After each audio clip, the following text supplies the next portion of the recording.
Hi, Hunters. Thank you for joining us. I'm Joy. And I'm Laura. And this is The Witches of Letters, a supernatural rewatch podcast. Buckle up as we dive into Season 5, Episode 17, 99 Problems. So today we have some special guests. We have our sister podcast on with us, Spirits and Supernatural. Welcome, Jenny and Dawn, and thank you so much for coming on the podcast. Can you tell our listeners a little bit about your podcast? Sure. Okay. First off, thanks for having us. Yeah. We Thank you appreciate for you coming. girls so much. So we are Spirits and Supernatural. That's We make cocktails based on characters from Supernatural and then talk about that character for our episode. And Yeah. sometimes we even make scents.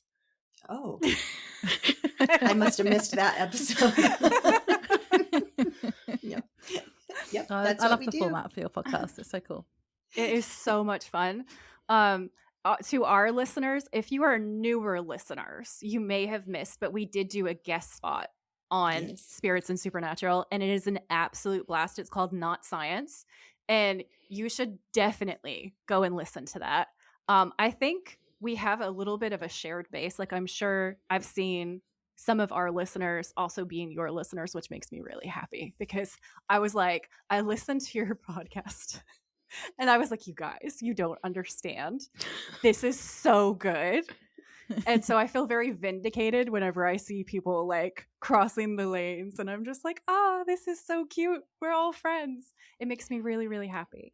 Me So if there's too. anybody new who doesn't know about Spirits and Supernatural, you gotta go. You gotta go check them out. It is such a good time. They are so fun. They are so funny. Their character analysis is really nice and really deep. And they're also hilarious. Like, there are moments where they can be slightly unhinged. I'm And it's blushing. I know. Awesome. Gosh. Joy, can you just be my little, booster every once in a while? Just come and tell me how wonderful I am, please. I'll be your can listen to professional this fangirl. Sure. Yeah. Sure. Joy's so good at that. She's like my cheerleader all the time. I love it. Thank I am a you, professional Joy. cheerleader. It's my secret actual side hustle. Just pick people Oh, up. like on OnlyFans? Okay, so see, like I said, very funny. Very funny, girl. And that's the kind of humor that you're going to get for this episode. Amazing. So, Laura, did you have any initial thoughts on this episode? Not really. I liked seeing them hunt as part of a hunting team, if you like. That was really fun. It was really cool. Initially, I was like, "Oh, yay, a female hunter," and then I went, "Oh no, No, but she's oh awesome. no!" And the further you get into the episode, the more oh no's there was for me. Jenny and Dawn, did you guys have any thoughts on this episode? Like initial thoughts, kind of things? This episode is full of a lot of great quotes. That is It one really thing that I found. is. Yeah. Yeah, A lot of things you hear people quote all the time are from this one. Mm-hmm. So when you initially asked us to do an episode with you, we were supposed to do the real Ghostbusters. Yeah. But then I was dying of Unwell. pneumonia, so I didn't get to do it. But so then you're like, well, we're going to do 99 Problems. And I went, oh, it's my least favorite out of the whole season. But I watched it yesterday. I liked it a lot more. I watched it through a different filter and I enjoyed it much more than I have in the past.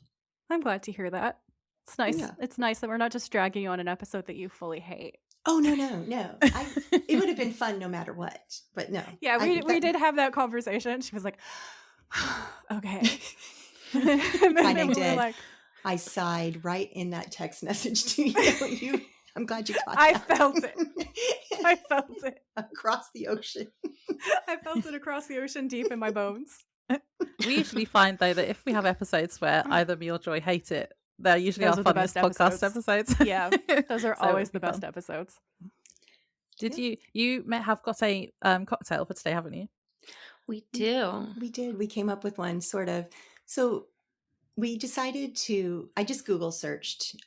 We didn't invent this one. We have invented ones in the past, but this Mhm. one I just Google searched, and I Google searched cocktail for the whore of Babylon. It's a great thing to Google Yeah. sometime. Yeah, I bet. I didn't look for images, just so you know. I just looked for recipes. And so that's what we came up with. Mhm. So Dawn's going to, I think, mix up ours. And I think, Laura, did you make up I one? made one, but instead of blue carousel, how does he say that? Mhm. Close Carousel? enough. I have Cointreau, so it's not blue, but it's Okay. the same. Okay. All right.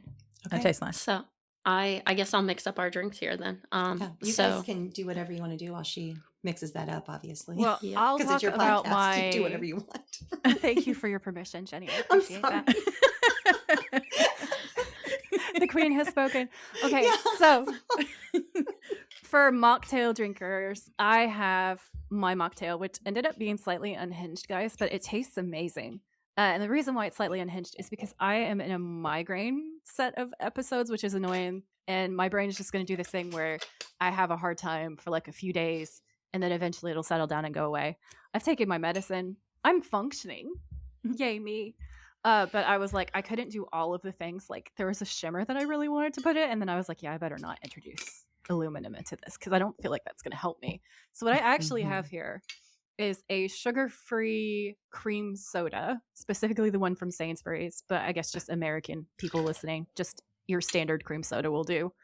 Mine's only sugar-free because I'm pretty sensitive to sugar, and I will get so hyper that I will stop making sense if I had all of the sugar, because there's also pineapple juice in this, and there's also chunks of pineapple because I don't like lime. So I kind of adapted the mocktail recipe into something that tastes like my childhood. I don't know exactly what candy it is that this tastes exactly like, but it tastes exactly like something. I cannot quite put my finger on it. If any of you guys try this, please write in the comments on Spotify and tell me which candy it is that I'm thinking of. If you're like, oh my gosh, it's this. Because this is going to drive me crazy. But honestly, it tastes amazing. Do you think it's pineapple flavored Dum Dum Pop? Maybe. Those were like my favorite ones when I was a kid. Yeah, when I was really little, I was obsessed with Dum Dums. My granddad would always give them to me. I have very fond memories of things like that. So it really, honestly, might be. I wish I could remember how many ounces our jigger is. It's 1.5 and a half. Okay. I always want it to be 2. I know. And it's never 2. Sorry. We need a bigger jigger. Okay. I'll get right on that. Okay, thank you. We need a bigger boat. We need a bigger jigger. In that case, I'm going to add some more rum. Please do. I added a little bit more rum in mine as well. Yeah. And my kid, like, I don't know if I have enough rum, or I don't know if I have rum, and I immediately sent her Jack Sparrow. Yeah. Like my kids are like, why is the rum always gone? And their answer is because mom's home. So it's not true. That's what I've heard from your children. Yeah. I don't really drink except when I'm recording with Dawn. That's true. That's how I get through story. it. No, I'm kidding. I believe you. Dawn, you have to tell us what is in a what is it called again? A Whore of Babylon. Whore of Babylon. The In case our listeners want to know. Eyebrow wiggle. It's full of lies. It's full of lies. And deception. It's full of lies, deceptions, and abominations. Precisely. So we've got rum, preferably not pineapple juice all over the table like I just did. It's supposed to be coconut rum. We just have regular blue curacao. We've got pineapple juice, lime juice, coconut water, and some simple syrup. And then we'll top it with club soda and make it sparkly with some edible glitter. Yeah. Lovely. Yeah. It doesn't, so it's very tropical sounding. So we thought that was kind of weird for the Whore of Babylon, but I'm sure it's going to be delicious. So we didn't care. Yeah, like I said, full It just of feels does very taste nice. Florida I can- themed to me. lies. Yeah. As someone from Florida, the Whore of Babylon being kind of Floridian themed does make sense to me. I'm not going to lie to you. So I feel like the tropical theme is going to work for me. It's very Florida woman, you know? I love that Joy just called herself out as the Whore of Babylon in Florida. This is what I think. Perfection. Sorry. Guys, this is what you get when you invite Jenny on your podcast. Yeah, She'll sorry. tell you you're the Whore of Babylon.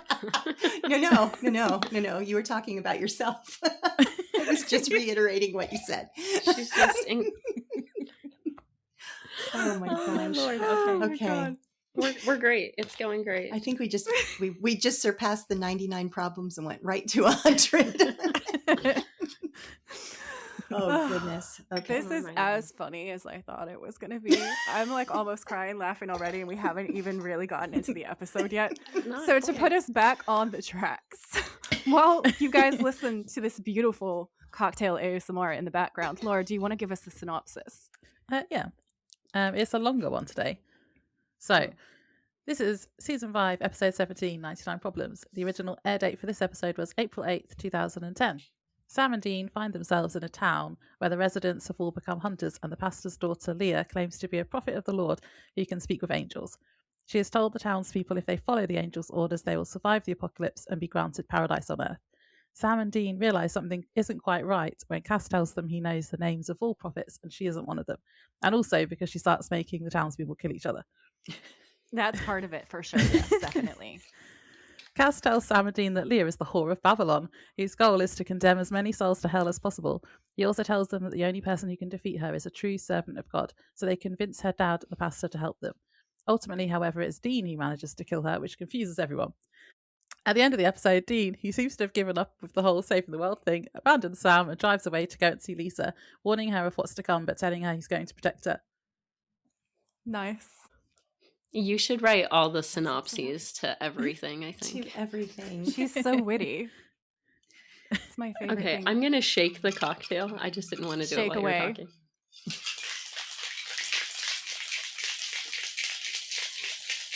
Oh, goodness. You I love guys the can't sound see of it, but this I'm doing a cocktail little shaker. shoulder shimmy to There the we go. cocktail shaking sounds. Shoulder shimmies. All right. That part of the noisiness. And then I'm just going to put some ice in here. It's going to be great. There's some water. That's okay. Yeah. Hydration is important. Isn't it, though? You got to Hydration's hydrate with key. your cocktail. Hydrate or always have that. dihydrate. That's what they say. Okay. Cool, Alright. cool. All right, so we're going to pour. I think we're done making noise now. I mean, mostly. It's Very pretty. blue. Yeah. Ah, see, it looks cool blue. Mine's not blue. Oh, that does look very cool. One of the key ingredients is blue dye 40. It's so healthy. Isn't it? I heard that. I was actually just listening to the episode where you mentioned that. Oh. So I learned that, and that was When fun for else me. did we use this? I don't even. There, only one. It was was The Angel Grace Julie's with Julie. episode. Was it with Yeah. Julie? Mm-hmm. And she made her like blueberry thing. Yes, Yeah. her mother thing. Electrolyte I was drink. listening to her electrolytes and blueberry. Yeah. Sounded very healthy. She's so cute.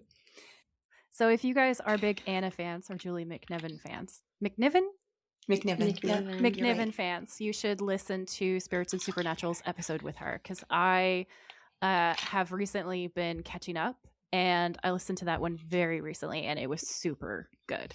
Julie was so fun. It's such a fun episode to listen to. You guys should definitely check that one out. And We Joy need told to me clink. there's no spoilers for me, so I'm going to listen to it tomorrow. Yeah. Oh, good. Oh, I guess maybe not. Oh, that's yummy. It's That's good, really isn't it? good. It's very pineapple-y, and I liked it. I'm not a Yeah. fan of coconut water, but since we didn't have coconut rum, I was like, I'm gonna do it anyway. But you can't really taste it. No, the pineapple really takes it over. It really does. Yeah. Okay. Good times. Tastes like a whore. Okay, so if we did episode titles the way that you guys do episode titles, that would have to be it. Tastes like a whore. I want to know what experience you're drawing that conclusion from. Very little. It's fine. Well, I licked a whore once. Tastes just like it. Okay. Something from my childhood. Oh no, I'm it's sorry. dark. I don't remember So the dum dum dark. pop having a whore. Oh, I'm Aren't sorry. you glad you have us on? I am so glad. So glad. So, Laura, do you want to kick it off with the first scene? Okay, so the opening had Lisa in it, so I was excited. Yes, true. So we see the Impala ripping down a highway at night. Sam is injured and bleeding and tells Dean to go faster, but Dean already has the pedal to the metal and is freaking out, saying he can't go faster. It's clear they're being chased by demons, and as they tear down the road, we see a huge flaming blockade and a truck with 2 men and a younger man. As the Impala stops, the demons attack, only to be pressure washed by the truck guys with holy water. That was so cool, having like holy water from like It's so a fire smart. hose. Like, why didn't they Yeah. ever think of this? Just super soakers filled with holy water. Yeah. Applying logic to our hunter techniques. Exactly. I like it. They have a bullhorn too, and the leader is shouting an exorcism as the demons scream from the holy water super soaker situation. They smoke out demon dust, and Demon Sam and dust. Dean convince these guys that they're not damsels in distress but hunters too. So, Dean says, well, that's something you don't see every day. And Rob's like, you two all right? And Dean says, peachy. And Rob says, be careful. It's dangerous around here. And he says, whoa, wait. And Rob is like, no need to think. This is my favorite part. Because he's like, no need to think. He's like Batman. And this is such a role reversal because usually, obviously, Sam and Dean are the ones who have been like, yeah, no need to think, it's ma'am. Just moving along, just doing our job. And then Dean's like, no, wait, who are you? Who was that best man? And Rob says, we're the Sacrament Lutheran Militia. And Dean says, I'm sorry, the what? Which is fair because your initial reaction, I feel like, is, huh? We should make t-shirts, Sacrament Lutheran Militia. Yeah, that would be very rock and roll. I like that. Well, you could. You have the press. I do. Okay. I have the technology. It's like Rob says, I hate to tell you this, but those were demons and this is the apocalypse, so buckle up. And I was like, you did not just tell Dean Winchester to buckle up. Honestly, I was having the best time. I love the opening scene. There was a lot that went on in that first 30 seconds. Yeah. Thank you. Sorry. We just had a delivery of strawberries. Sorry. As you do. Yeah, that happens. That's never happened before. That's never happened that we've had somebody knock on the door with strawberries. So there you go. You're welcome. It was not the Sacrament Lutheran Militia. No, it was not them delivering them. Are you sure? They seemed like they were very good at like sneaky militia-y stuff. Strawberries. They do kind of have a grenade shape, I suppose.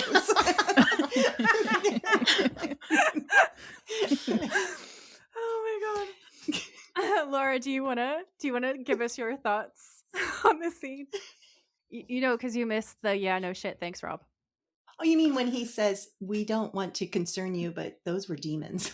When you Yeah. tells them that, they're like, oh. Laura was like, no Like the shit. apocalypse. Yeah. The boys getting the demons are real talk was Yeah. my favorite. Uh-huh. Oh I my just God. thought it was so, like, yeah, we know. Come look at our trunk.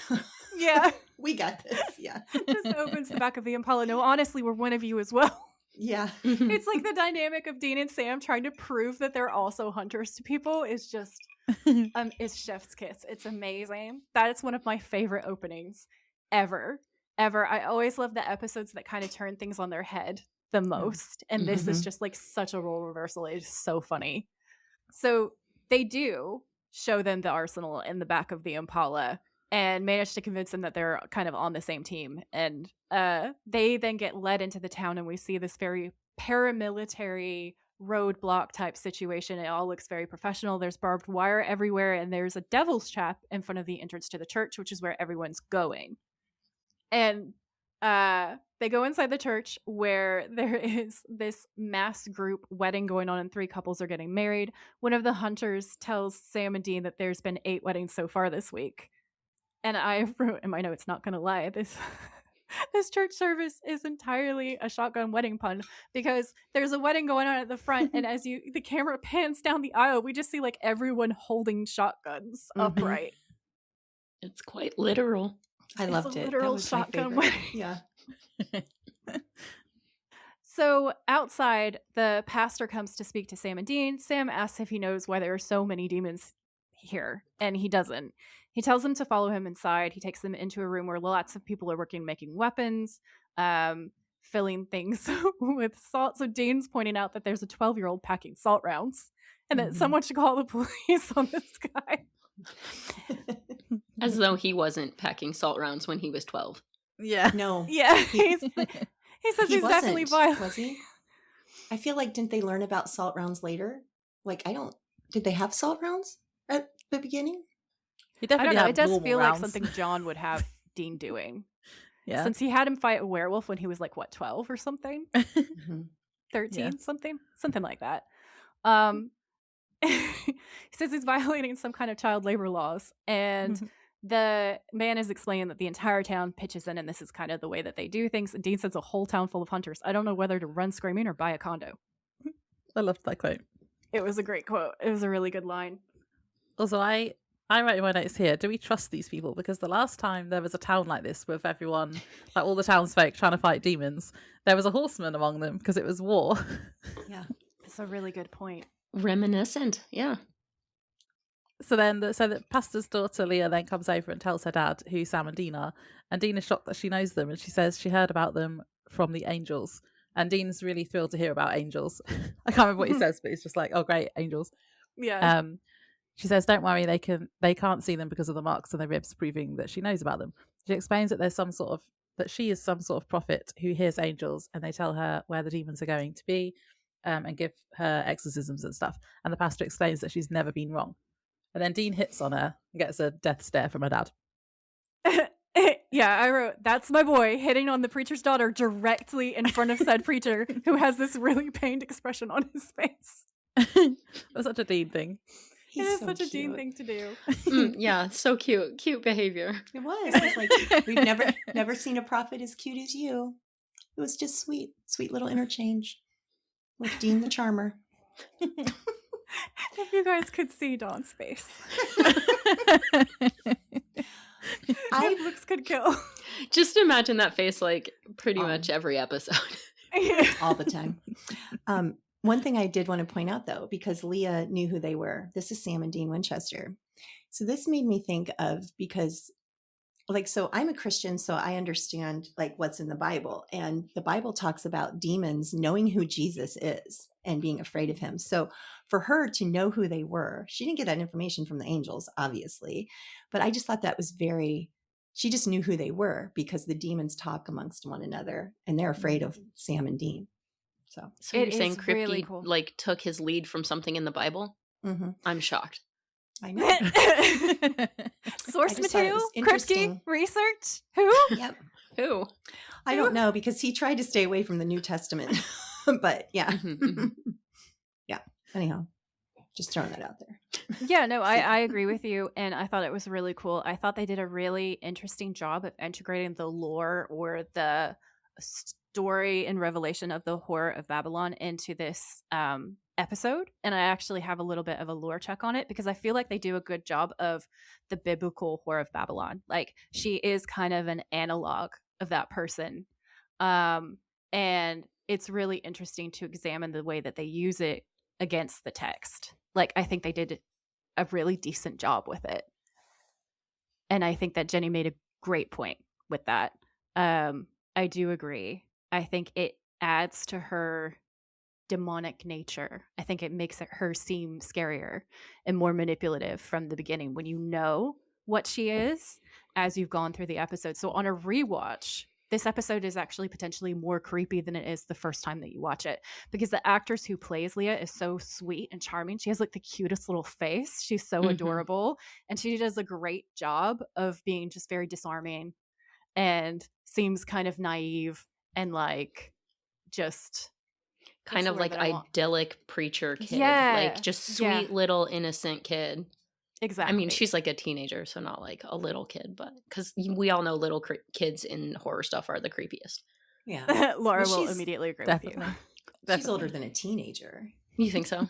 Oh, for sure. I wasn't sure how old they were trying to portray her as. Oh. She's young, but she's not like... I picture her being like 19 or 20. Sure. Mm-hmm. Something like that, I feel Dean like. would have checked that before he started flirting, I'm sure. Yeah. He knew that she wasn't 16. Well, yeah, no. She wasn't Dorothy Gale, 30-year-old playing a 16-year-old. Anyhow. Okay, so we're switching it up and going over to Cass's voicemail. So we hear, hilarious. You have reached the voicemail box of, and Castiel says, I don't understand why. Why do you want me to say my name? And then he starts pressing buttons. So we just hear beep, boop, beep, boop, boop. And Sam on the other side is like, oh my God. He says, Cass, hey, it's me. So we're in Blue Earth, Minnesota, and we could use a little help. I hope you get this. And the hope you get this is so funny because Sam is like, I don't even know if he understands how his phone works. No, I did write a note about that. Mm-hmm. I wrote, Cass is an idiot. Listen to his voicemail. Oh, well, and literally it's shortly after this that Dean's like, did you get a hold of Cass? And Sam's like, I left a message, I think. Yeah. Oh, yeah.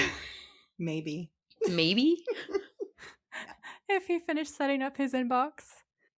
Okay, but that voicemail message is like the same thing as like your like 60, 70-year-old grandma trying to leave a voicemail where they say their name and then it's like a solid minute of just them like shuffling around the kitchen. It is same vibes. Yeah, and My in his defense, he's like millennia old, right? Exactly. My So this my tracks. grandma called my cousin once. I was at her house and she's like, Heather, Jenny is here. You should come over. This is grandma. That's how she ended the call.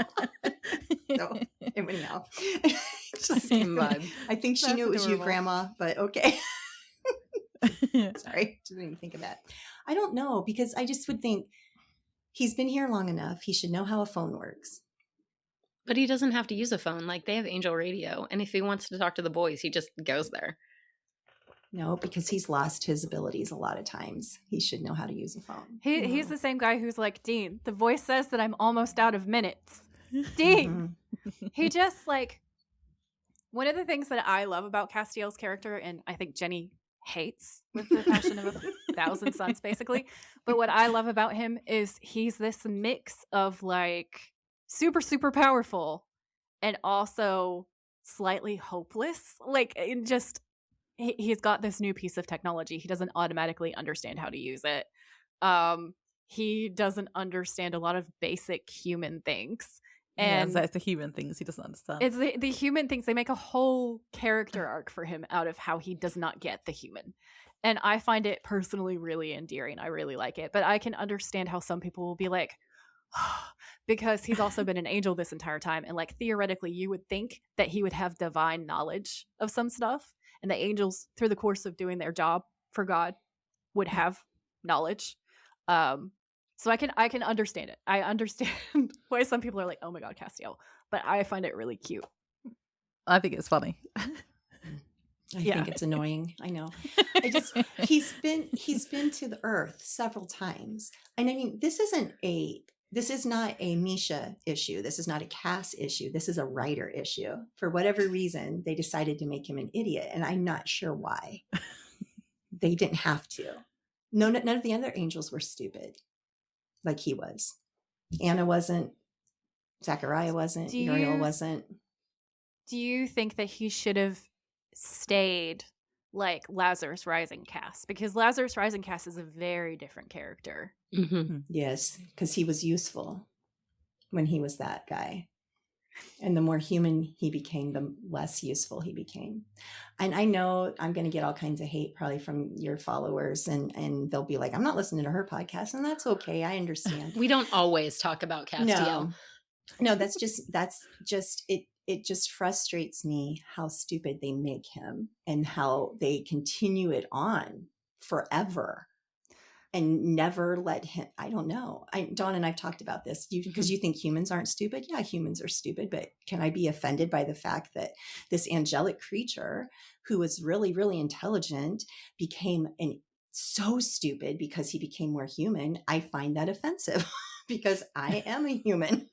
She said, hashtag not all humans. Yeah.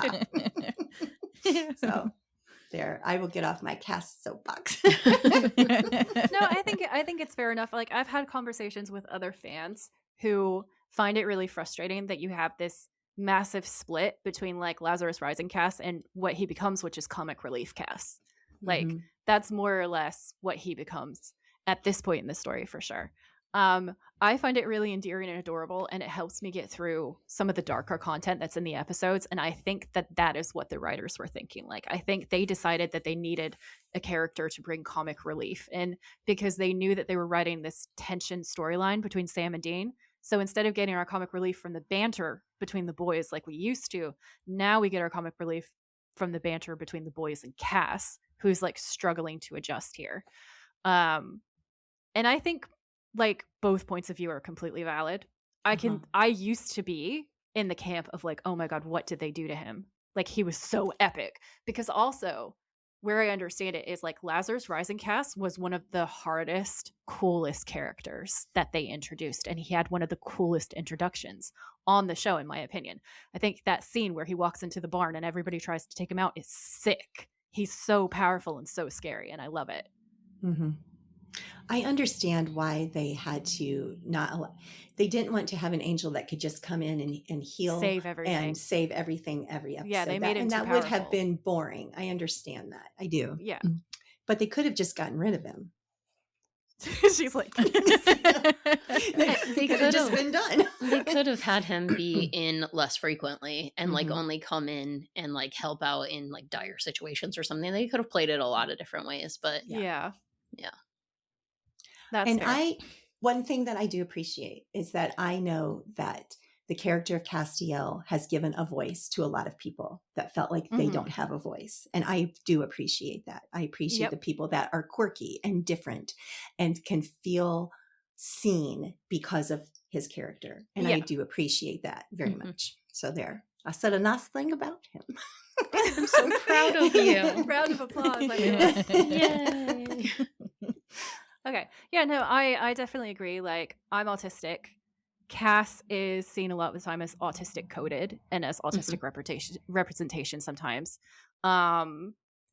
Later on, Misha and like the writers and people are like, oh, but he loves Dean, which I love. That's nice queer representation. I'm also queer. So like for me, Castiel has definitely become something that feels like a safe place.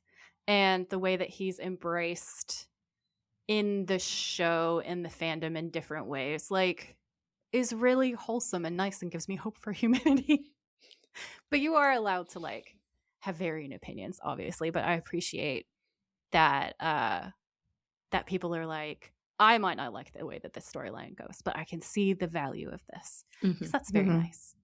No, and I love that. I love that for you. I love that it helped you feel validated and helped you be seen as the individual that you are. And I appreciate that and love that very much. It's not going to make me love Cass, but I love what it You don't have represents to. for you. I And love that. Mhm. This is so cute, you guys. We just saved the world. Oh, us. Have a drink. Yeah, I will drink to that. Delicious. Oh my god, that's so good. Tastes So like a good. whore. And how would you know that? Dawn told me. Oh no, she's so quick. Okay, I'm going to put us back on track now. Sorry. So, Mhm. Blue Earth, Minnesota is the setting. And Blue Earth was part of my lore actually back in season 1 in the episode Salvation, where we learned that it's at the heart of the I-90, which is the interstate, which is one of the longest in America. And as we know, Supernatural is an on-the-road show. So Kripke does tend to place significant plot points at major highways like along Route 66. That was a huge part of the earlier storyline. This is also where Meg kills the priest/hunter friend of John Winchester's that we saw in that episode. So we have to kind of wonder if this is a continuation of that story, and if this town has always had a certain number of hunters, and it's kind of sitting on a nexus. Like for Buffy fans, it kind of feels like it's sitting on a hellmouth to me.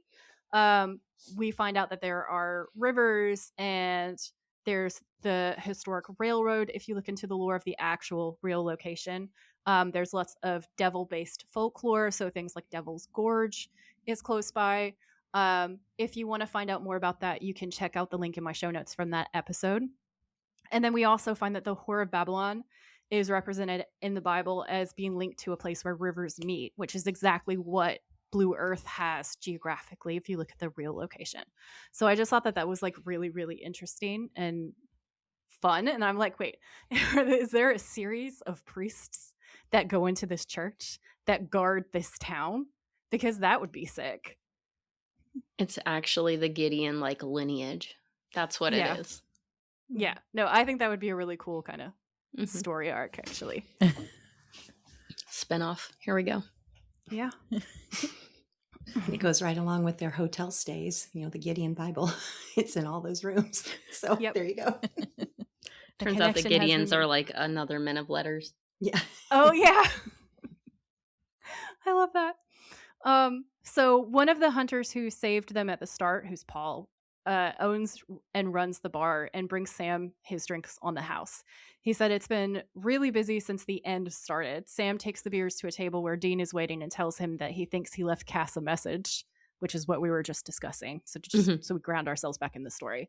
They theorize why there's so much demon activity in the town, and Dean says they could be trying to kill the prophet girl. And Sam shakes his head, and Dean's like, what? And Sam says, just these angels are sending these people to do their dirty work. And Dean's like, yeah, and? Oh, Dean. And Sam says, yeah. And they could get ripped to shreds. And Dean's like, we're all going to die, Sam. In like a month, maybe two. Mm-hmm. I mean it. This is the end of the world. But these people aren't freaking out. In fact, they're running to the exit in an orderly fashion. I don't know that's such a bad thing. And Sam says, who says they're all going to die? Whatever happened to us saving them? And church bells start tolling in the background and people start exiting. And Dean's like, something I said. And Sam says, Paul, what's going on? And Paul's like, Leah's had another vision. And Sam's like, want to go to church? And Dean says, you know me. I'm downright pious. I put that down as one of my favorite lines. I wrote it down too. Yeah. Downright pious is so funny. I like how Sam's really annoyed that Dean doesn't think they're going to save everyone anymore. And then he gets literally saved by the bell because Sam's about to like have a go at Dean, I think. Yeah. I wrote, this hurts my feelings on Sam's behalf because from his point of view, Dean just told him he's doomed to be the bad guy. It's kind of how it felt. And in the last episode, we learned that Dean is so dead inside that he's immune to a horseman. So I don't think it's personal, but damn. Ouch. Yeah. Are you Shots sure you're fired. not a Sam girl, Joy? Because you do defend him a lot. The thing is Joy like, loves Sam. the thing is on this watch through. Oh my God. On this watch through, I can see his point of view more. Like, I think usually I watch it and I watch it for Dean and Dean's storyline. And I don't think I've ever really connected to Sam before. But this, now that I don't know if I'm older, more mature, if I've been to therapy. Lots of therapy. And I think that has made me appreciate Sam more than I did previously. Like, I have a lot more sympathy for him. I think on my initial watch through, I just kind of thought that he was sort of whiny and stuff. And I really only saw things from Dean's perspective. And this time I'm trying to see it from every angle as much as possible.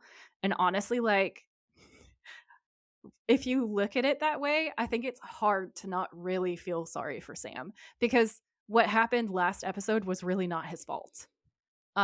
He was influenced by famine. Cass was influenced by famine. Dean only wasn't because he's dead inside. So, like, I feel so sorry for Sam getting through this whole demon blood addiction thing, having it break their relationship. It's hard on Dean too, obviously, but like Sam just got done so dirty.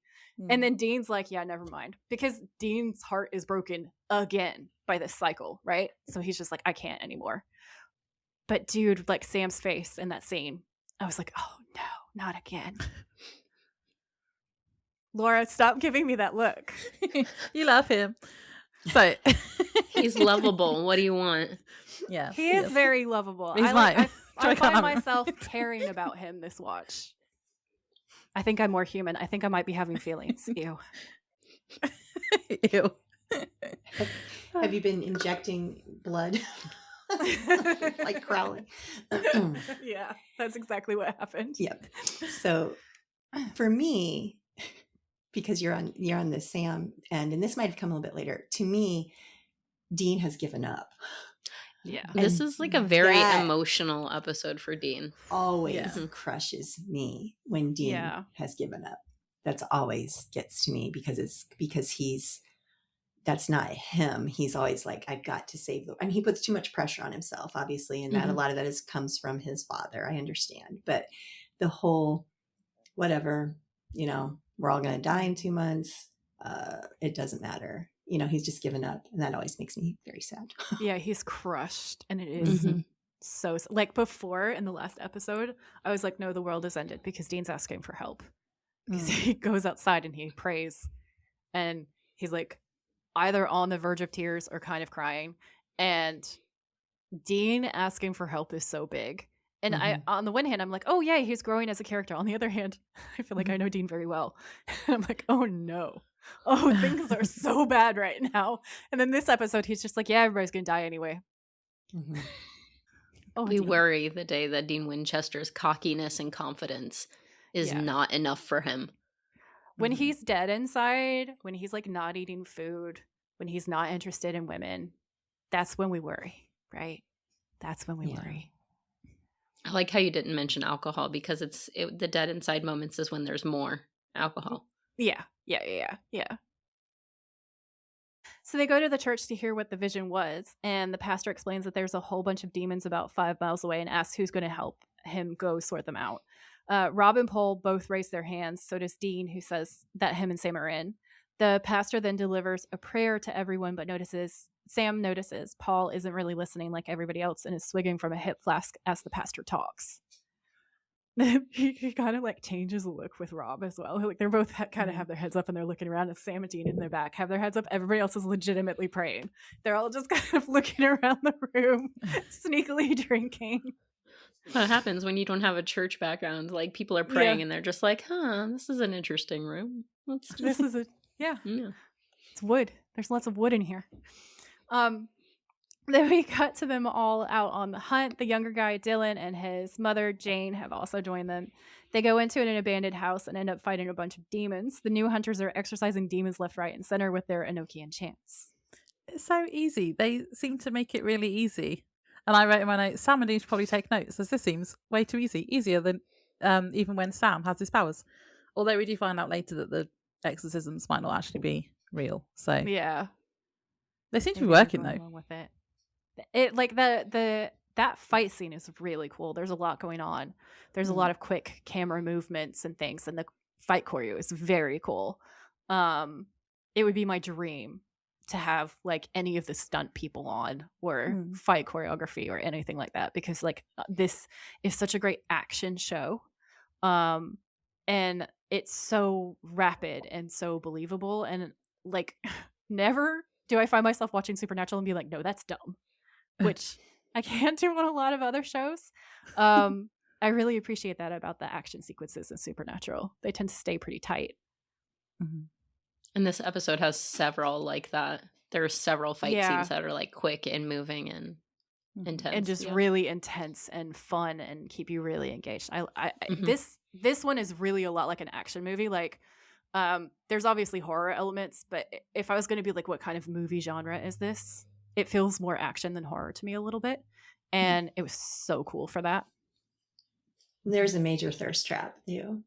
When Dean's coming up the steps and he turns the corner and he cocks his gun. Oh yeah. That's always such a good thirst trap. Yeah, it was, because not only was he cocking his gun, and that's not a euphemism, it's what he really was doing. We got a shot of his bow legs too. I'm a sucker for the bow leg. Can't help certain it. kind of thirst trap for a certain kind of person. It's a very niche group. That's that cowboy charm. Yep. As a country girl, I always think of that. That's that cowboy swagger. The Texan coming out. Yeah. So as they leave, Sam makes a point of having backup. Sam saying, I guess that's what it's like, huh? And Dean says, what? And Sam says, having backup. And Dylan, who's the younger guy, asks Sam and Dean if he can get a lift back with them. And he says, hey, so is that cool that I get a ride back with you guys? And Dean says, hey, you saved my ass twice already. One more time, you can drive. Get a beer? And Dean says, you earned it, don't tell your mom. Basically throws him one over the Impala. And Dylan's like, oh, believe me, I will not. And that part was really funny. And in my notes just say, as we all know from watching Scream, he just broke the underage drinking rule and will be now killed in 3, 2, 1. And then Dylan screams. And then Dean's like, Dylan! And then Dylan gets dragged underneath the Impala and brutally murdered. Like his throat is slashed when they pull him back out trying to save him. And Dean is so traumatized. I thought it was a trap at first. I thought that Dylan was going to attack them, because when he kind of stayed behind, I was like, why is he staying behind and all the others are going? But that was just me with my trust issues. That demon moved quick. I mean, she really got fast. because Sam bent down, grabbed her by the legs, and pulled her out like so fast. But she must like super claws or whatever to like slash him that fast. Yeah. So is this just another like notch in the, I don't know, metaphor for Dean, in that it's like another innocent person who's gonna die and another Yeah. reason for him to just give up. A kid he couldn't Yeah. save. A kid he couldn't save, Yeah. and we all know how he feels about kids. Yeah. We But do. then maybe it's a reflection of himself. Yeah. I don't 'Cause know the- how much of you drank. No, That was real deep. I can hear it. I can hear it because the actor that they chose to play this part looks kind of similar to the actor that they chose to play like teenage Dean. Mm-hmm. And he has kind of a Dean vibe about him. So I can definitely see that being it's just like the last vestige of Dean's hope Mm-hmm. being killed in front of him, which kind of feels like this whole episode, honestly. It's a metaphor. It's a metaphor. Yeah, I did think my initial notes here were that I bet they'll get the blame for it, and then they did. Yeah, true. Well, True. as a mother, if my teenage kid is riding with two strange men Mm. and he doesn't come back because he died, I'd probably put the blame on them also. Are I mean, you by also horror rules, that's gonna correct. go batshit the way that Jane did? Sorry for the language. I don't know if you guys cuss. We swear all the time. Go ahead. Okay. You know what? As a mother and now as a grandma, it's very possible. I mean, if somebody's telling me, you know, Mhm. your kid died, and I'm assuming that he was their only child, it's significant. Mm-hmm. And it's not, it's huge. Mm-hmm. I don't know. I might. I mean, because she kind of goes off the rails. Like She she's ready does. to what she Mhm. actually she we haven't does. got there yet, but she actually does commit murder I know. Yeah. I know. because she's like the promise that she's going to see her kid again. Yeah.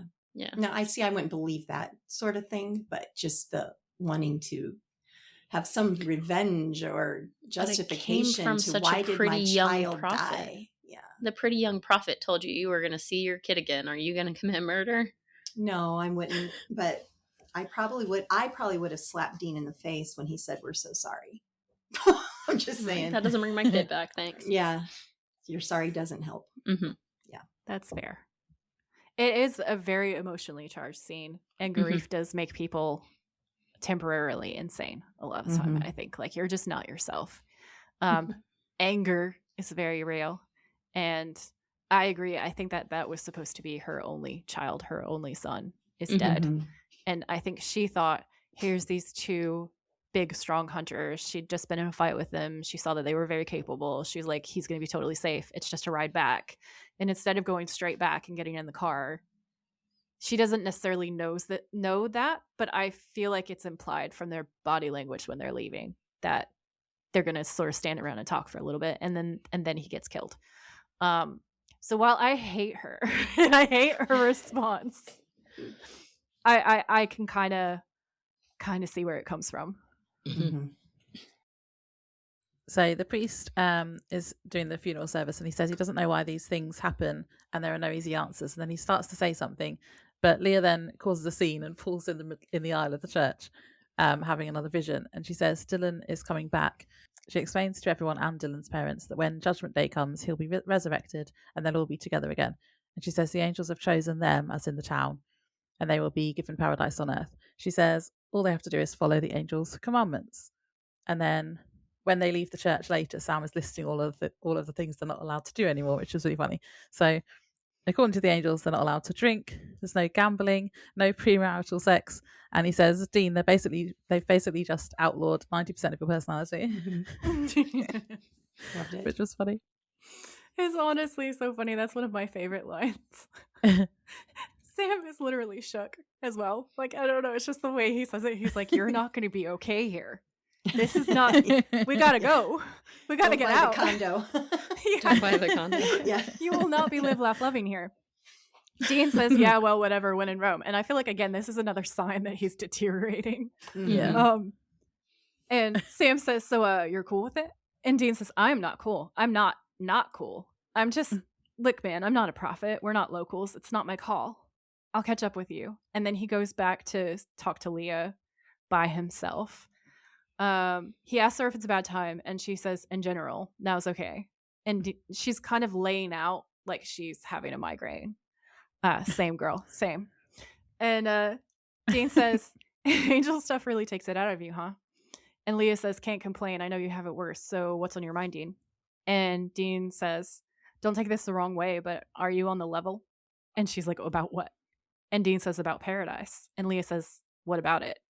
And Dean says, I want to know what the angels are telling you. Everything. And Leah's like, well, and he says, you can skip the rainbows. Leah says there's going to be a prize fight and it's going to get bad. But after we win, and we will, the planet gets handed over to the chosen. And it's finally peaceful. No monsters, no disease, no death. You're just with the people you love. And Dean says, of course, that's if you can get past the velvet rope. Must be nice being chosen. And Leah's like, well, Dean, you're chosen. And Dean says, yeah, more like cursed. And Leah says, must be hard being the vessel of heaven and having no hope. And it's kind of soul crushing when you see Dean's face. Yep.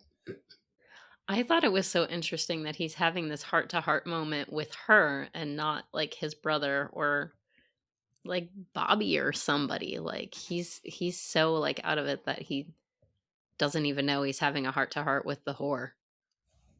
Well, I'm going to laugh Yeah. every single time we say that. You're welcome. Thank you for that. We are all No, 11 years old today. Yeah, We hear the- I'm always about 11, I think. Yeah. It keeps me young. Like, I don't know. I guess he's just looking for answers anywhere he can find. And if this girl is supposed to be a prophet, Exactly. Yeah. then yeah. It's kind of I like saw it. Sorry.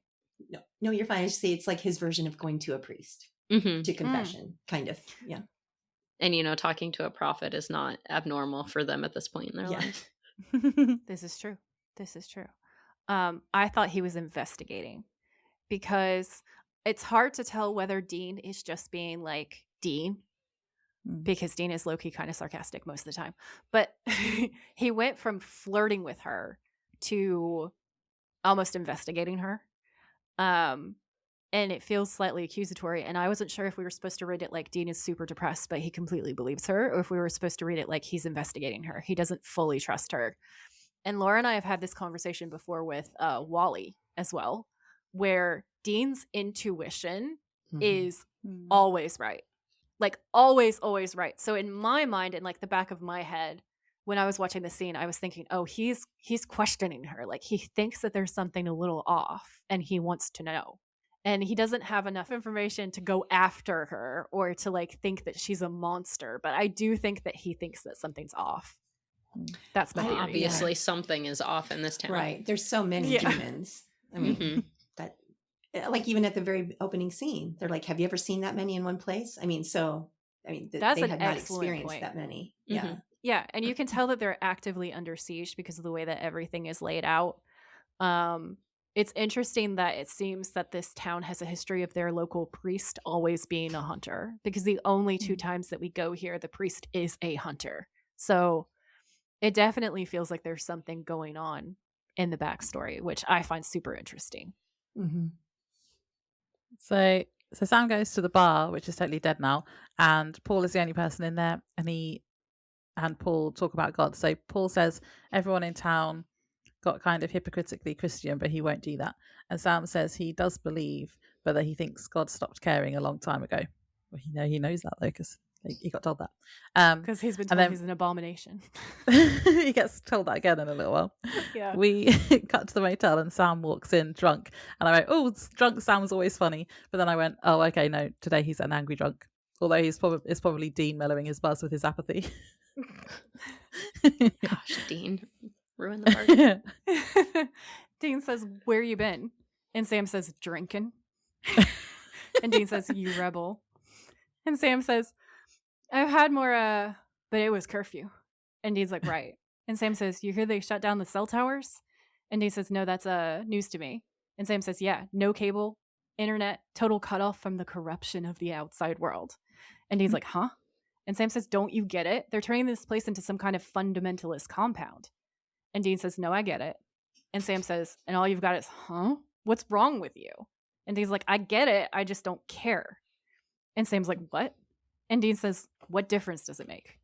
And Sam says, it makes a hell of a... At what point does this become too far for you? Stoning, poison Kool-Aid, the angels are toying with these people. And Dean says, angel world, angel rules, man. And Sam says, and since when is that okay with you? And Dean says, since the angels got the only lifeboats on the Titanic, I mean, who exactly is supposed to come along and save these people? It was supposed to be us, but we can't do it. And Sam's like, so what, you wanna just stop fighting, roll over? And Dean says, I don't know, maybe. And Sam says, don't say that. And Dean says, why not? And Sam says, because you can't do this. And Dean says, actually, I can. And Sam says, no, you can't. You can't do this to me. I got one thing keeping me going. You think you're the only one white knuckling it here, Dean? I can't count on anyone else. I can't do this alone. Mm-hmm. Dean. And Dean says, I got to clear my head. And he just kind of walks out. And Sam is half-heartedly saying, it's past curfew. It's past curfew. And that part, oh my God, dude. The spiral, like actively watching the spiral. It's so hard. Mm-hmm. Well, that I can't do this alone, such a throwback to the pilot. Yeah. When Dean says that to Sam, I Mhm. can't do this Such alone. a good point. And he says, Yeah. yes, you can. I don't want to. So because Jenny. this was supposed to be the finale. So it makes sense to me that they would throw that back. That gave me goosebumps. One of my favorite quotes in this episode is not one that gets quoted a lot by the fans, but when Sam is talking to Paul and the bar is empty and they're talking about, like, you know, you're not a churchgoer, you're not a believer, whatever. Yeah. And Paul says, if I'm going to hell, I'm going honest. Yeah, that's a great line. And I think when he said that, I was like, you are my favorite character in this episode. I just thought that was so great. Yeah. No, I loved it too. And I was very mad when he gets murdered. Yeah, rude. So Just rude. Things we say on the podcast. Murder is rude. Yeah. Murder is rude, yes. But also, it's always hard to watch the boys like argue. It's always hard to watch Yeah. one of them just God, like yeah. absolutely losing hope, or Mhm. when either of them is like completely desperate, which I guess we get both in this scene. Yeah. It's always so. My least favorite parts are watching the boys fight. Mm-hmm. Yeah, same. Me too. Laura cannot handle it at all. Like when the first time she ever saw them split up, she was like, what do you mean? What is That's why I'm happening? angry with Dean at This the is end. trash. He's left Sam. That feeling I'm never goes angry. away. Never goes away. Like, stop it. Yeah. Nothing good ever happens when they split up. It's true. 100%. Yes. Again, horror movie rules. Will people never learn? So we cut to the church, and Leah walks in clearly upset. She has tear-stained mascara all over her face, and she asks to speak to her dad.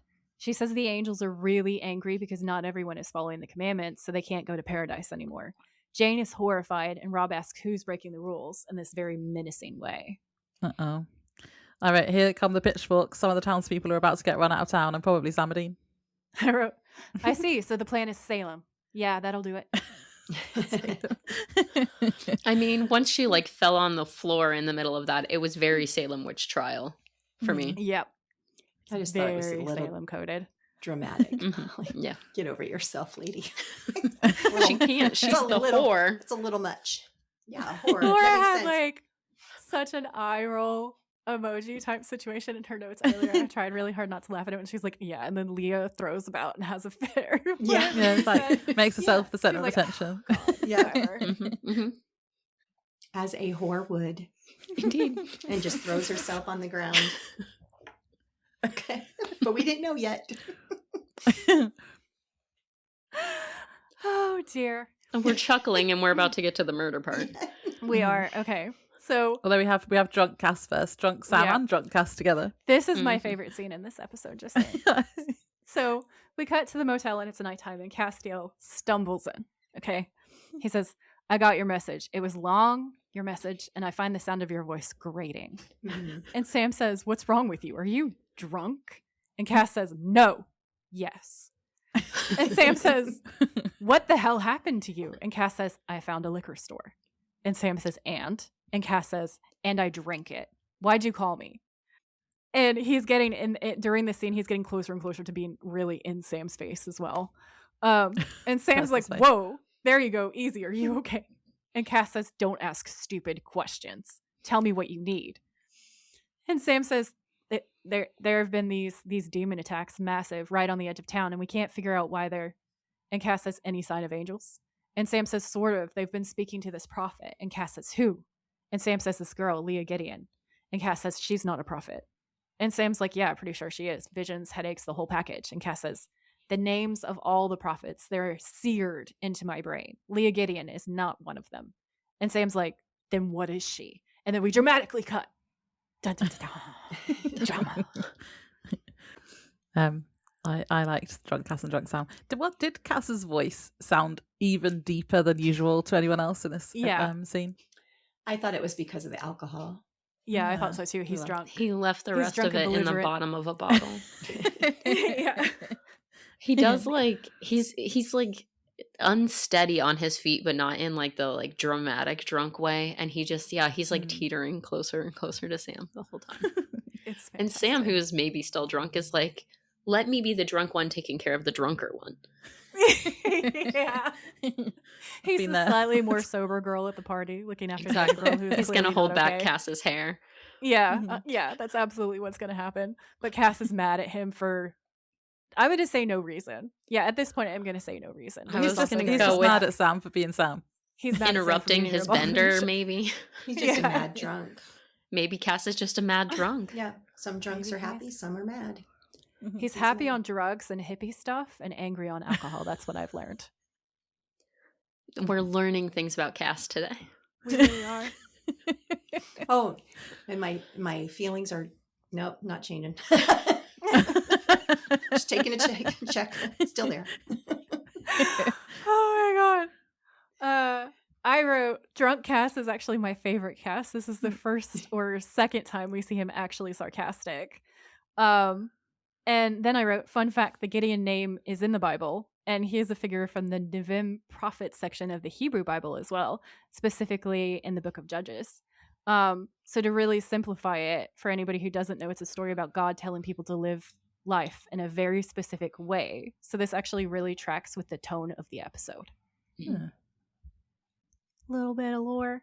So Dean walks past the bar and hears a commotion and goes inside, and the townsfolk are turning on each other. And Laura's notes just say, called it. Yeah, she was like, called it. Paul, the bar owner, says his friends are trying to run him out of town. Rob says he has to go for everyone's sake, and Jane points out that he isn't a true believer. Paul says he's not going and they will have to drag him out. Then there's a fight and Jane shoots Paul dead. She says, no one's going to stop me from seeing my son again. The pastor and Dean go to Paul and realize he's dead. I mean, that seems self-explanatory, but sorry, that was my note. Gunshots tend to do that. Okay. All right, Laura. According to Laura's notes, Dean then looks at her like, what the fuck? Which, yeah, it's fair. He does. I just wrote, what a bitch. I'm so mad. Dean and me, same page. Yeah. Because Dean looks at her like, if looks could kill, she would be dead. Mm-hmm. He thinks about hitting her, I think. Like, he's so mad. He's like, you just murdered him for no reason. Because there's also in that scene, they talk about how they've been best friends for years and years and years. And he stood at their wedding. And he was like, I think he was like a witness at their wedding. So they've had all of these years of friendship and care. And she was just like, nope, gonna do a murder. I'm sure that's her thought. I'm gonna do a murder. That was exactly her thought. So Dean goes back to the motel and tells Sam and Cass what happened. And Sam says, we went out looking for you, all right? And Dean says, yeah, it's not my blood. Paul's dead. And Sam goes, what? And Dean says, Jane shot him. And Cass says, it's starting. And Dean says, what's starting? Where the hell have you been? Cass says, on a bender. He says it quite angrily. He does. He's so mad. And Dean says, did you say on a bender? And Sam's like, yeah, he's still pretty smashed. And Cass says, it's not of import. We need to talk about what's happening here. And Dean says, well, I'm all ears. And Sam says, well, for starters, Leah is not a real prophet. And Dean says, well, what is she exactly? And Cass says, the whore.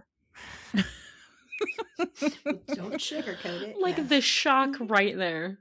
Yeah, Dean says, wow, Cass, tell us what you really think.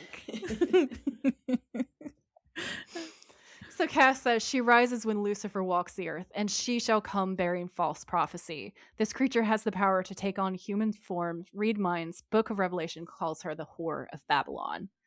And my little lore check says, the whore acts as a false prophet by fostering spiritual confusion, leading people away from true worship through immoral practices. The beast connection with this is that the whore is supposed to ride a beast with 7 heads and 10 horns, symbolizing her manipulation of power. did you notice the red sofa with the horned beast on it in the motel? No, In I terms, oh yeah, there's Also no. several different beasts. The furniture is red, and one of Yeah, them is that's a cool. red bull. So it's like, I oh, never horned noticed. beast, nice. Set design is just chef's kiss. Yeah. So in terms of the persecution connection, she is described as, quote, drunk with the blood of the saints and is carrying abominations, which kind of suggests to me the way that she persecuted people through the language of sin. So it's like we were talking about Salem, the very like puritanical, moralizing way that she goes about it, turning people against each other. So it's like, this actually sounds very biblical to me. I feel like these things go together well. So I felt like they did a good job of incorporating their source material with what they wanted to portray in the storyline. So Dean says, well, that's catchy. And Sam says, the real Leo was probably killed months ago. And Dean says, what about the demons attacking the town? And Cass says, they're under her control. And Dean says, in the Enochian exorcism. And Cass says, fake. Actually, it means you breed with the mouth of a goat. And then he's expecting them all to laugh because he thinks it's hilarious, and they don't. And he says it's funnier in Enochian. So Dean says, so the demon's smoking out, that's just a con. Why? What's the end game? And Cass says, what you just saw, innocent blood spilled in God's name. And Sam says, you heard all that heaven talk. She manipulates people. And Dean says, to slaughter and kill and sing preppy little hymns. Awesome. And Cass says her goal is to condemn as many souls to hell as possible, and it's just beginning. She's well on her way to dragging this whole town into the pit. And Dean says, all right, so then how do we go pimp of Babylon all over this bitch? Like, Oh, that's just immediately where his brain goes. If there's a whore, then there's a pimp, right? Yeah. I just wrote, okay, these three should probably all stop drinking if they have any chance of saving the world. Do it sober. What are you talking about? Have you seen this show? It's called functional alcoholism, Laura. So we then cut to Jane crying to Leah about what she did and asking if she made it worse. And I wrote, yeah, Jane, you just murdered someone. I'd say you made it worse. So Leah obviously tells her it was fine, though, and for the greater good. She says that Paul was a sinner and she saved them. Her dad then comes in and calls her out for her BS. And he's like, how is that okay? And Leah says that all of them have to have faith. And then we come back to the motel where Cass has found a stake made from a cypress tree in Babylon and tells Sam and Dean that the whore can be killed with it. And I wrote, now that is a foot-long and girthy stake. Yeah. And where did he get it from? Was it just like in his pocket? He just like- appeared with this stake. No, he says he got it from Jerusalem, and somebody's like, how's the trip? And he just goes, arid. Arid. Yeah. Like when he got the oil. Yeah, exactly. So Cass goes on to say that only a true servant of heaven can kill her with it. Cass says the whore can only be killed by a true servant of heaven, and Dean says servant-like, and Cass says not you or me. Sam, of course, is an abomination. We'll have to find someone else. Sugarcoat it for us. I thought they were besties now. Poor Sam. Only when they're drunk. So we got to the church where Leah tells the town that the final judgment is upon them, and her dad looks very concerned, staring at her as she speaks. She then says that they aren't ready and they have sinners to take care of, and everyone looks around suspiciously.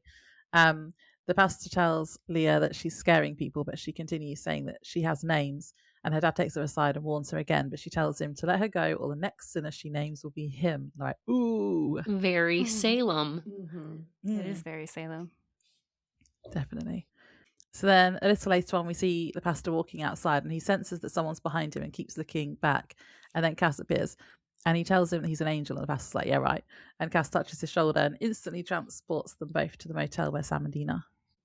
Yep. So they are having a conversation when we cut in to see the motel. And the pastor is saying, what the hell was that?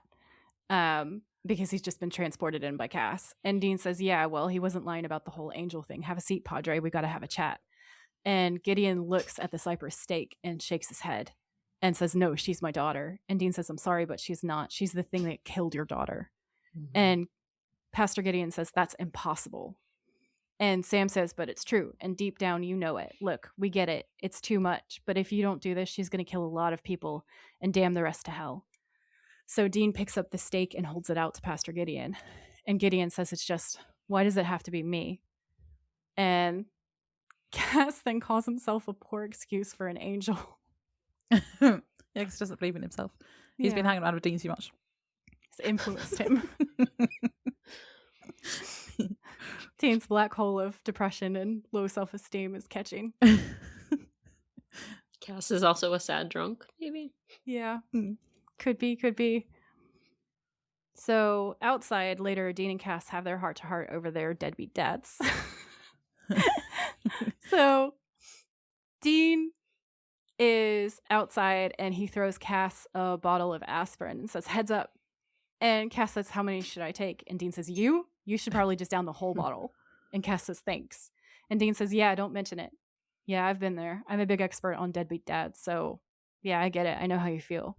And Cass says, how do you manage it? And Dean says, on a good day, you get to kill a whore.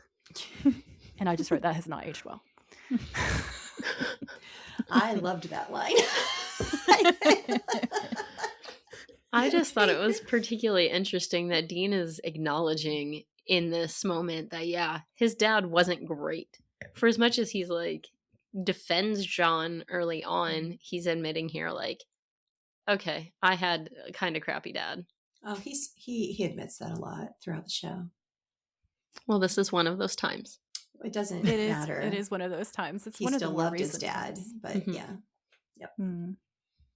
Because in Sam Interrupted, he starts actually really like opening up those feelings. And I feel like this episode kind of picks up from there, and we start seeing a little bit more of him being like, yeah, not the best dad. Yeah, John was kind of a deadbeat and stuff like that. And I feel like his language is still kind of toned down when he does it. Like sometimes he's angry or sometimes he's less angry, but I think that it's clear that even though he's mad, I think he still loves John because of the way he vents about him. Yeah. So back at the church, the quote-unquote sinners are being rounded up by the other townsfolk and locked in a storage unit.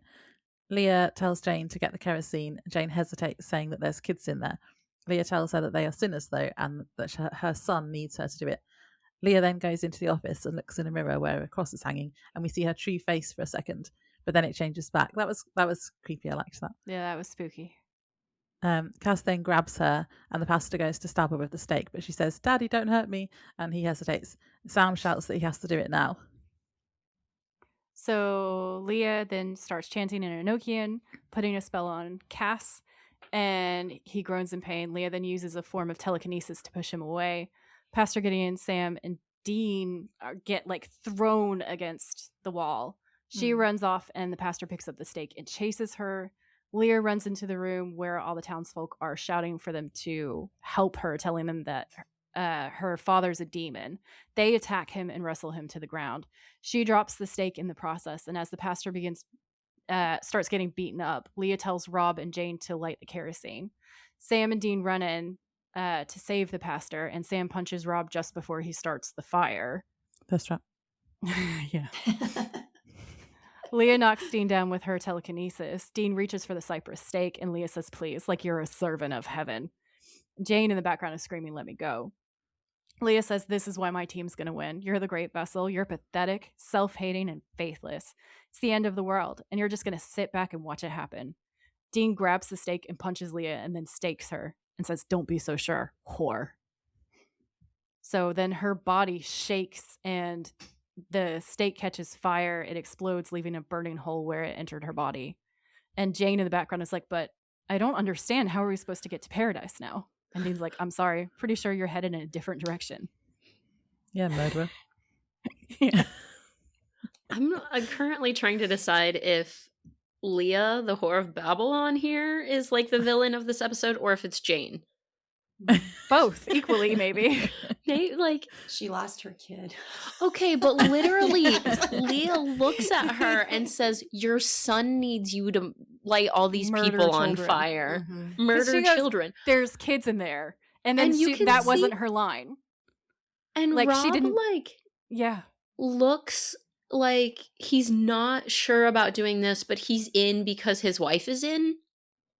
Yeah, that is kind of She's kind in of the the energy, throes I feel of like. a very early grief. So she's not going to be thinking clearly. Yeah.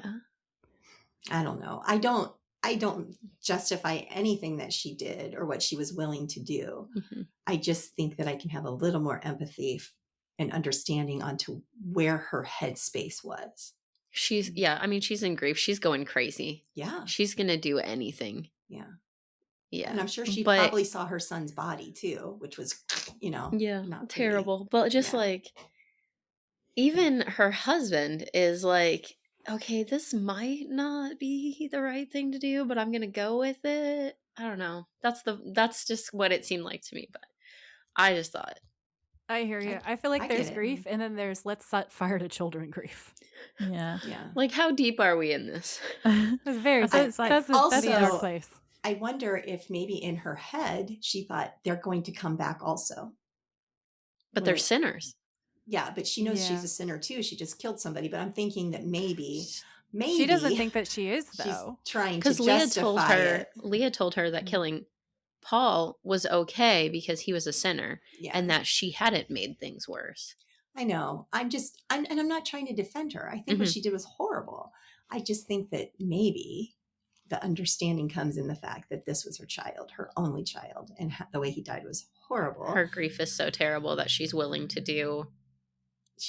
She's lost total perspective of everything. Sure, yeah, Yeah. absolutely. Anyhow, this also episode's being- not about her, obviously. She's also being manipulated though, because Leah is Oh kind of yeah. but she's manipulating everyone, so it's kind of like she's indoctrinating them. So hmm like she does think that she has to. This is like full beginning of the cult right here. Yeah. Yeah. She's really, really in deep at this She has point. drunk She's the not thinking for Kool-Aid. herself at all. So Pastor Gideon attempts to stand and Sam grabs him and helps him up. As they grab the pastor and leave the church basement, Sam asks Dean how he killed her. And I wrote, why are they all so surprised that Dean could kill her? Because he's Michael's vessel, right? So therefore does that not mean he's a servant of heaven? Right? And Not until Dean's he the says angel, yes. Sam's the devil. I mean, Uh, does he have to be willing to be a servant of heaven? Yes, absolutely. Oh, okay. So that's what then said. I mean, it's a lineage thing. So Well, maybe. I think that, yeah, but that's just it. He has not verbalized it where we've heard it. He's obviously internalized it, and that's why he was able to do it, because he's willing to be the vessel. So this it's whole because he episode now- is Dean's like is- struggle with Yeah. actually admitting it to himself, and That's then at what I the see. end, you think, Hmm. So because he's admitted it to himself, he could kill her. Yeah. Ooh. Yeah. I hadn't realised that. Yeah. That's why Sam is so scared and Yeah. concerned. Yeah. What are you Mhm. going And to do? everybody looks really worried. Mhm. Yeah. That makes sense now. Mm-hmm. So they put the pastor in the car and Cass also gets in. Sam asks Dean if he's going to do something stupid, like Michael's stupid. And Dean's like, give me a break. But as we've just discussed, yes. So then we got to the motel where they're patching up the pastor. He says he's not okay. Dean goes to grab some clean bandages from the trunk. That was a quote. But he actually drives off and abandons them all. when he just stops, he just drives off and abandons them all. Much like his father when they were children. So Sam runs after him, but he drives away. But Sam Yeah. was a thirst trap here as well. Sad and angry Sam. Yeah. Always your favorite. Oh my gosh, that's so funny. Sorry, sorry. I don't see that thirst trap there. That's why it's so funny to me. He's like, It's when "Brother." he's like shouting at him. Yeah. The intense emotion. Okay. Laura needs hydrated, clearly. Sorry. Go on.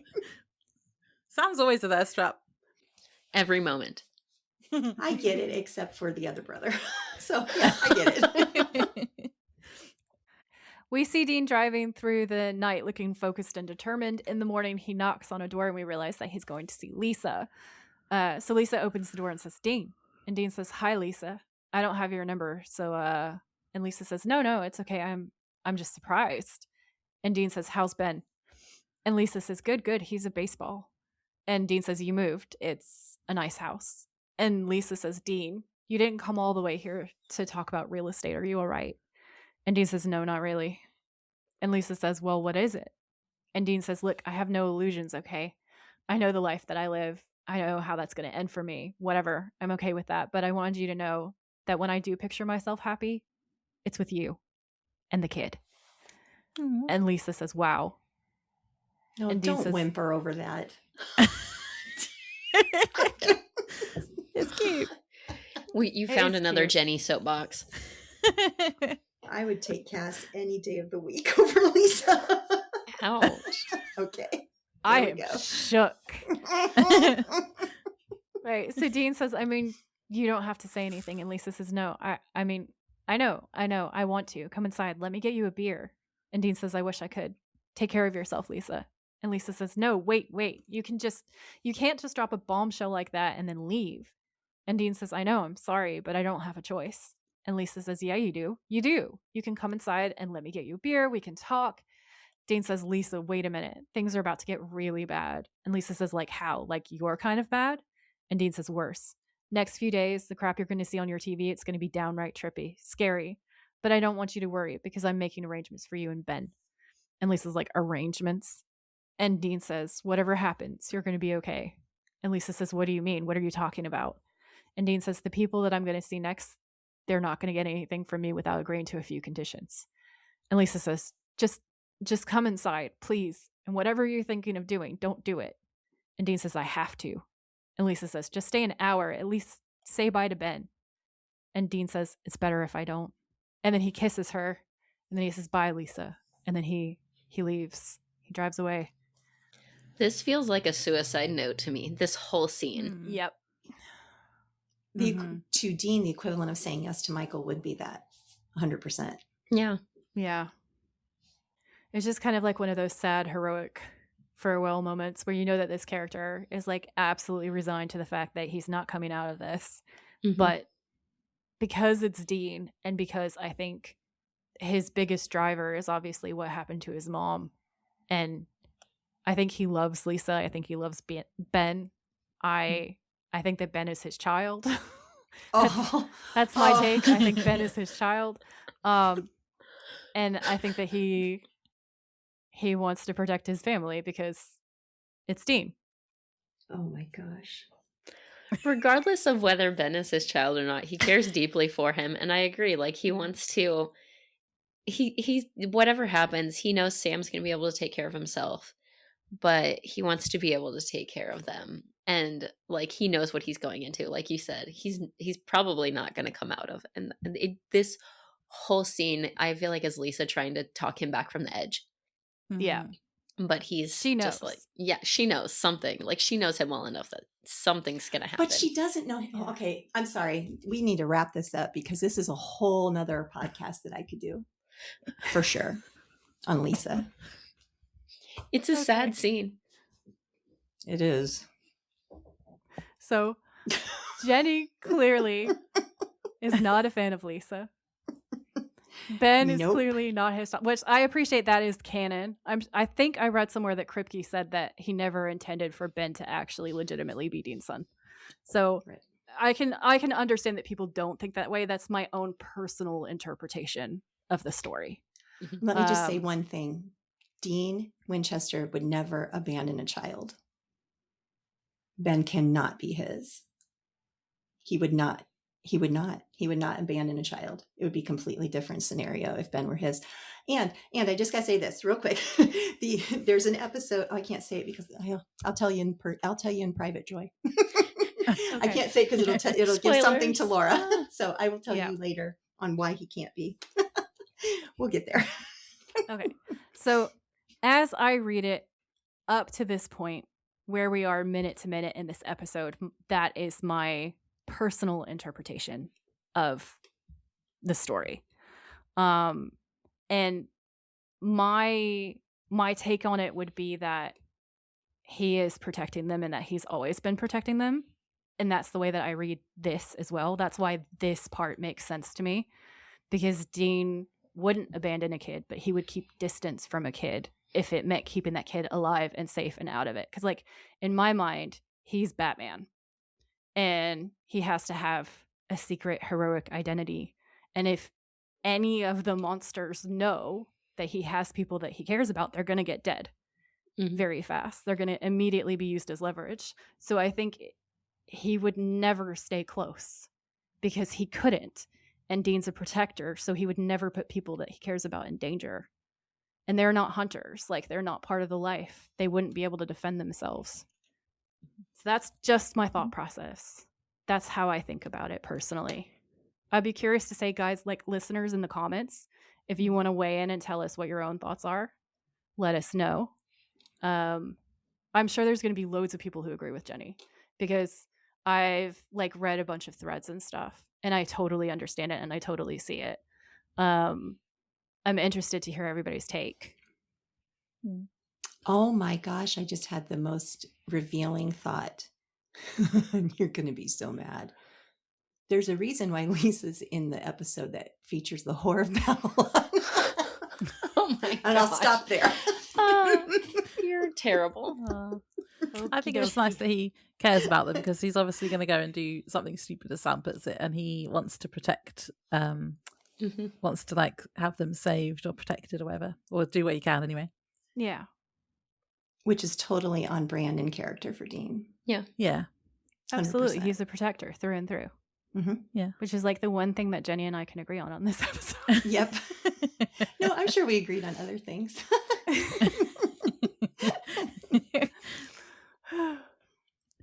Yep. So we move on to the games. Yeah. Did Yeah. you do any of the games? Me too. No. Well, like the thirst trap and Yeah, like the quotes and stuff. I think you said you've got quotes anyway. yeah, I have some favorite quotes. Okay. So you can join in with any of the ones you want to. So, villain hot or not is the first one. So that's the Whore of Babylon or the bum. I just put no. I wrote, she's kind of hot but way too evil. So no. Yeah, evil. Scare rating for the episode. I wrote 7.5 for the emotional damage of Dean leaving Sam. Yeah. Just Dean's emotional damage for the whole episode. Yeah. And Scary. Sam's too. Mm-hmm. Yeah. I was just thinking like actual scare and I only put a 5, but I agree with you about the emotional damage. I think that if we were going to give it a higher rating on scary, it would have to be how innocent evil can be presented and how, you know, because that girl, you know, she's just a sweet little girl, or not little girl, young lady, and how, you know, and how horrible she really is. And I think that in real life, there are people that present themselves as just wonderful and are very dangerous and very scary. And I think on that level can make it a pretty high rating. Yeah. Favorite quotes. I got Cass saying, I got your message. It was long, your message. And I find the sound of your voice grating. And then Sam's like, are you drunk? And Cass says, no. Yes. What the hell happened to you? I found a liquor store. And I drank it. Why'd you call me? It's just that whole scene is so funny. And then he talks about being on a bender and Dean's shocked. And that's hilarious. And then when he says Sam, of course, is an abomination, because every time he says it, it's so funny. Like, I feel so sorry for Sam, but it's also so funny. So matter of factly, and like It's takes deadpan. no account into how anybody's gonna feel about that. He's just like, Sam, of course, is an abomination. Like, it's the elephant in the room. Like, somebody's got to say it. Yeah. He says it so often It's the way too. he though. delivers it. Yeah, I did have that one. And then I also had Dean saying at the start, a whole town full of hunters. I don't know whether to run screaming or buy a condo. And then I had Dean saying, well, what is she exactly? And Cass saying, the whore. And Dean saying, well, Cass, tell us what you really think. Yeah, that was really funny. I had Dean's, I'm downright pious. I thought that was yeah. hilarious. Oh, that's such a good one. Yeah. Yeah. And Want to go to church? yeah, the no drinking, no gambling, no premarital sex. They just outlawed 90% of your personality. That was good. Yeah, that's so funny. I did not realize until I'd rewatched this, like how many of the quotes you hear from people are from this episode. Yeah. Did you say that it's funnier in Enochian? I thought that was a good one. Oh, yeah, that Cass was funny as yeah. well. Yeah. Yeah. You breed with the mouth of a goat. Yeah. And then it's funnier in Enochian. Yeah. Like they didn't understand that reference. Uriel probably could have delivered it and made him laugh because he was the funniest. angel in the garrison. Yeah. The funniest angel in the garrison. And I know you didn't like this quote, but I thought, well, on a good day, you get to kill a whore. It just made me laugh. I don't. It still makes me giggle. I just thought it was funny. I mean, Because, it's well, funny. I was like, oh dear. Out of context, that sounds absolutely terrible. Yeah, exactly. Best thirst traps. Laura, you go first this time. Okay, I had Sam punching Rob to get the lighter away from him when he's trying to start the fire. Nice. I have Dean killing the Whore of Babylon and then drunk Cass when he's giving Sam sarcastic sass. The one that I said when Dean's coming up the staircase and he cocks the gun during that That's fight. an excellent yeah. one. Mhm. Yeah. I got nothing. Fair enough. MVP is Dean, right? Although he did Yeah. abandon Sam at the end, so minus points.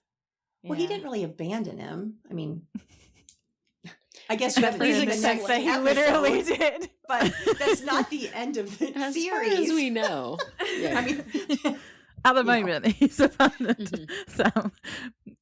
But yeah, Yep. but he did save everyone. So Dean, yeah. Mhm. And then motel, I didn't notice, but Joy probably has an amazing observation because she always notices. I just thought it was really cool that they had the different animal heads like in Revelations. I thought that most of the colors were there because she's associated with specific colors as well. And the nature backdrops seemed like they were symbolically aligned with Leo promising paradise to everyone Mhm. because they have all these really pretty pictures of nature. Hmm. The motel was honestly like this is one of the nicer ones, and I feel like I would stay in that motel. I give it 5 stars. Obviously not during this episode, but on another day not when this everybody's town. not dying, Yeah. it would be okay. I would go there. Oh, and you had the fun fact about the beast. That was cool. Yeah, I did not notice that. I thought the beasts in the furniture was fun. I thought that was a really cool Yeah. detail. What I'm finding right now is that I need to pay more attention. Yeah, I Jerry- never pay attention to the motels. Did you get to sit in on Jerry Wanick's panel? I did not know. Okay. So Jerry Wanick came to Nashville. He is the guy that does all the set designs, The decorations and stuff. and yeah. so yeah, I think he's just a genius. Hmm. Yeah, Yeah, absolutely. for sure. I'm always crocheting when I watch. I'll air quote that stuff. So I'm like, I don't always see the things. That's Mhm. fair enough. Like, I think it would be fascinating to talk to him about the ideas that he came up with. And because I'm sure there's stuff that we've missed. Like, I try to catch it every episode because I think that everybody who works on the show has so much passion and love for their job, and everybody really pours their hearts into stuff. So Mhm. I would love to hear from from that point of view, all the stuff that he thought of, and if there's any stuff that people haven't picked up on, if there's anything that like he's waiting for somebody to be like, aha, is this? That would be so much fun. That would probably be you because you're so observant with the motels. I'm just a literally, nerd. I only notice if it's like a slap you in the face theme, like the disco one. So yeah, that's the episode. Thank you guys so much for coming on. And you. do you want to let everyone know where they can find you? Everywhere. Let me give you Dawn's address.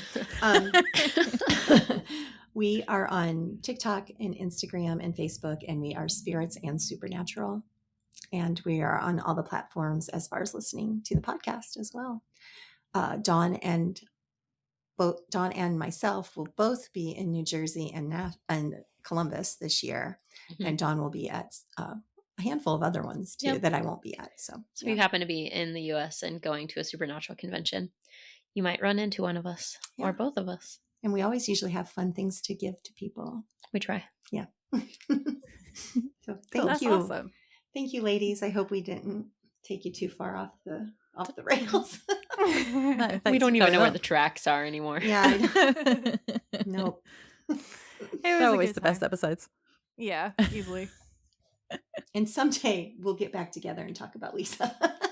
Yeah, I'll let you bend my ear and you can tell me your entire rant. It'll be great. Yes.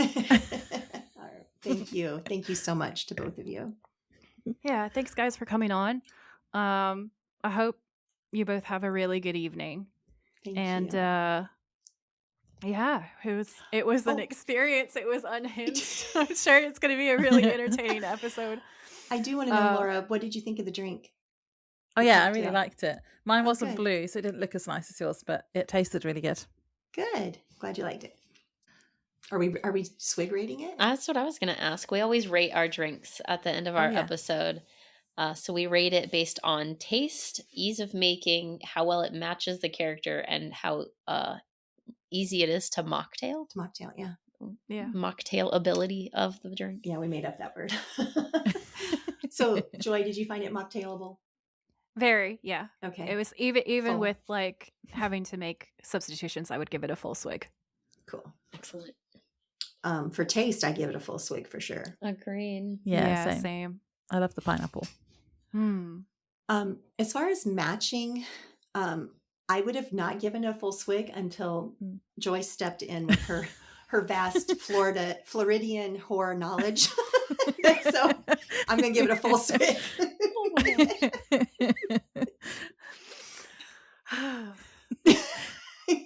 Florida just feels like the place, you know? It just feels like the place. Gonna say this thing got a full score. Full score all around. Yeah. Thanks for participating. Excellent.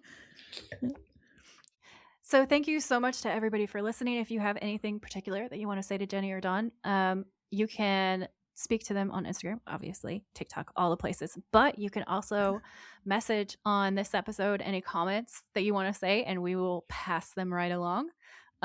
If you want to have them back, if you thought this was just the best crazy ride that you've ever heard, make sure that you comment and let us know. And just be like, bring them back. Do it again. Do it again. We love hearing from you guys, always. And that's it from us for now. We'll see you next week. Bye. Bye. Thanks for tuning in. If you like this episode, please rate, review, and subscribe. We would be very grateful. And if you know someone who would enjoy it, please share. You can find us on Instagram at the Witches of Letters podcast, or you can email us at thewitchesofletters@gmail.com. Until next time, stay safe out there, have each other's backs, and always keep fighting.